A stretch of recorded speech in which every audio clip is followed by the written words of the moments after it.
PMC news, सत्याला शब्दाची धार।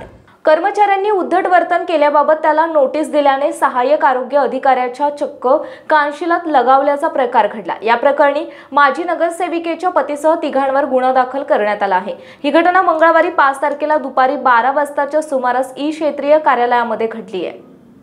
राजेश नंदलाल भट वय 54 राहणार थेरगाव यांनी या प्रकरणी भोसरी पोलीस ठाण्यात फिर्याद दिली आहे। त्यानुसार शंकर मुरलीधर सोनवणे वय 32 राहणार बोफखेल गावठाण, संतोष लांडगे वय 45 एक अनोळखी व्यक्तीच्या विरोधात गुन्हा दाखल करण्यात आला आहे। पोलिसांनी दिलेल्या माहितीनुसार फिर्यादी राजेश भट हे पिंपरी चिंचवड महापालिकेच्या क्षेत्रीय कार्यालयात सहाय्यक आरोग्य अधिकारी पदावर कार्यरत आहेत। त्यांनी शंकर सोनवणे यास विनापरवाना गैरहजर आणि उद्धट वर्तनाबाबत नोटीस बजावली होती। त्या कारणावरून त्याने इतर साथीदारांना घेऊन येत राजेश भट यांना शिवीगाळ केली। मारहाण करण्यासाठी अंगावर धावून आले। अनोळखी व्यक्तीने भट यांच्या कानशिलात लगावली। भट यांना मारहाण करत त्यांच्या कार्यालयात ओढून नेले। शंकर सोनवणे यांनी तुझ्या नावाने आत्महत्या करून तुझी नोकरी घालवतो अशी धमकी दिली।